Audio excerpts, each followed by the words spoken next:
Bab 438. Aku menyukaimu.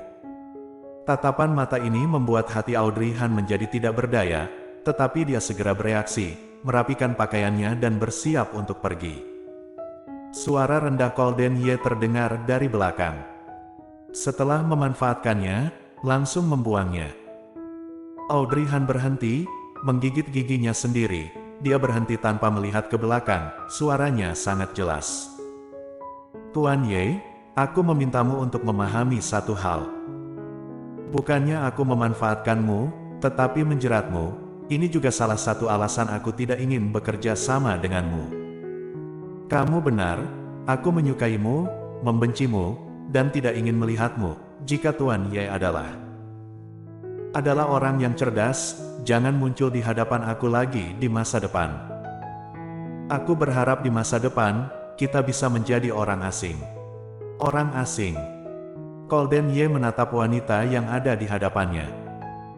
Ketika dia mengatakan ini, dia berbicara dengan keras, dan nadanya menjadi sangat serius, dan terlihat sedang tidak bercanda. Jadi, 5 tahun yang lalu, dia telah membuatnya sangat membenci dirinya sendiri. Tatapan matanya menjadi sangat lemah sekarang. Colden Ye tidak berbicara lagi, hanya menatapnya dan mencibir, orang asing kan. Audrey Han mengira dia telah mendengar dengan jelas, jadi dia tidak tinggal lebih lama lagi, dan berjalan menjauh dari tempat parkir. Setelah itu, dia memanggil taksi di sisi jalan dan langsung kembali ke rumah Han. Kediaman Han. Bibi Gita, apakah ibu akan kembali hari ini? Glenn bertanya pada Gita dengan penuh semangat. Glenn sebenarnya sangat bergantung pada Audrey Han, karena dia telah bersama Audrey Han sejak kecil. Audrey Han akan membawanya kemanapun dia pergi, dan kemudian mencari seseorang untuk menjaga Glenn untuknya, Del. Setelah pekerjaan selesai dia akan menjemput Glenn. Namun, dalam 2 hari terakhir, Glenn tidak melihat Audrey Han sama sekali, sehingga di dalam hati anak itu dia berkata, "Jangan khawatir, dia mengatakan kepadaku bahwa dia akan kembali nanti, jangan khawatir." Gita meremas pipi lembut Glenn, "Aku tidak menyangka, biasanya tidak terlihat. Ternyata kamu sangat bergantung pada ibumu. Apakah itu benar-benar memalukan?" Gita awalnya ingin mengambil kesempatan untuk mengolok-oloknya, siapa yang menyuruh pria kecil ini suka menggodanya. Tanpa diduga, Glenn berbalik dan tiba-tiba dia berkata, "Bibi Gita, meskipun aku laki-laki, aku masih anak kecil dengan pikiran yang belum matang." "Gita, Puff, apa kamu ingin membuatku tertawa hingga mati? Anak kecil yang belum dewasa. Apakah kamu tidak malu mengatakannya?"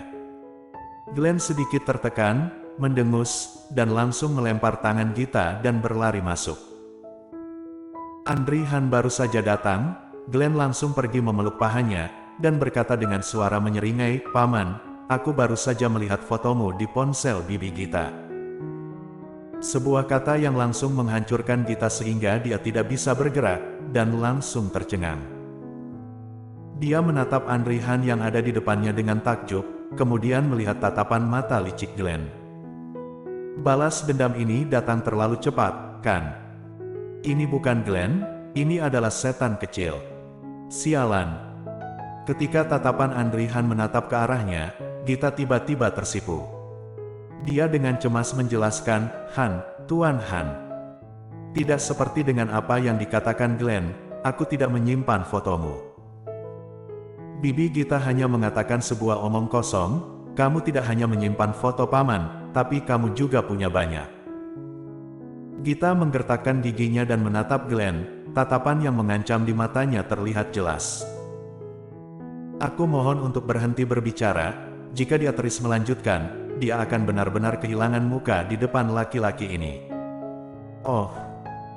Sebenarnya, Audrey Han tidak terlalu peduli dengan ini, tetapi penampilan Glenn tampaknya memiliki hubungan yang baik dengan Gita ini. Dia sengaja ingin menggodanya. Pamannya tidak memiliki keterampilan lain, jadi dia ingin bekerja sama saja. Jadi tatapan Audrey Han jatuh di wajah Gita, dan kemudian bertanya dengan keras, "Menyimpan banyak foto? Foto apa?" Glenn merasa bahwa darah di sekujur tubuhnya akan mengalir ke belakang. Andri Han benar-benar peduli tentang itu, dia pikir dia bisa melewatinya kali ini. Tetapi bagaimanapun dia tidak akan pernah menyerah dan dia tidak akan mengatakannya. Tuan Han, kamu benar-benar sudah salah paham. Aku tidak menyimpan fotomu.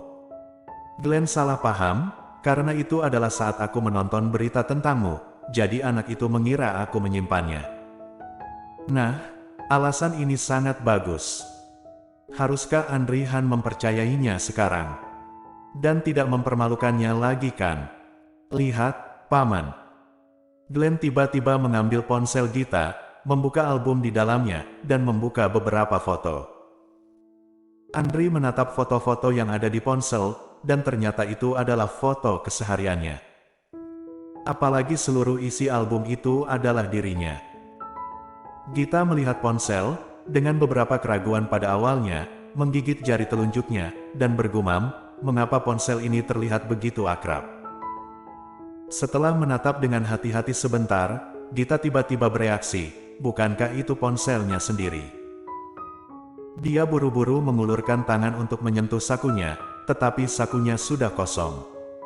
Ah, Glenn bajingan ini, bagaimana dia mendapatkan ponselnya? Iblis. Tepat ketika Gita marah, mata Andri Han tiba-tiba meliriknya, dan tiba-tiba tertuju ke arah wajahnya. Ekspresi wajah Gita digantikan oleh kegugupan dan kebingungan. Tangan kecilnya yang tergantung di samping tidak bisa menahan diri untuk tidak meraih sudut pakaiannya. Apa yang harus aku lakukan? Andri Han tahu kalau ada foto dirinya yang tersembunyi di ponselnya, apa yang akan dia pikirkan? Jika dia tahu kalau Gita memiliki perasaan padanya, apakah dia akan membenci dirinya sendiri? Memikirkan hal ini, Gita menundukkan kepalanya, dan tidak tahu harus berkata apa. Melihat tujuannya tercapai, Glenn diam-diam tertawa, lalu diam-diam melarikan diri.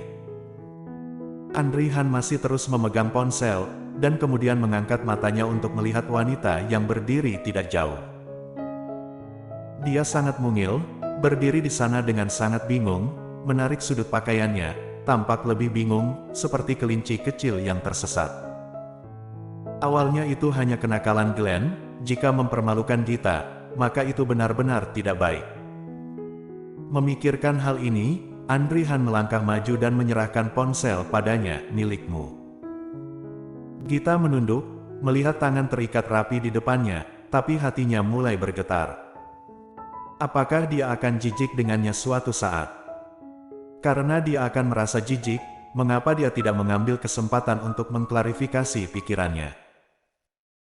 Memikirkan hal ini, Gita menggigit bibir bawahnya dengan keras, mengambil napas dalam-dalam, tiba-tiba mengangkat kepalanya dan menatap Andri Han dengan serius. Setelah itu, dia berkata, karena kamu telah melihatnya, aku tidak akan menyembunyikannya darimu, Andri Han, aku menyukaimu. Andri Han tertegun dan menatap wajah polos gadis kecil yang ada di depannya. Menyadari bahwa ada sesuatu yang salah. Bersambung.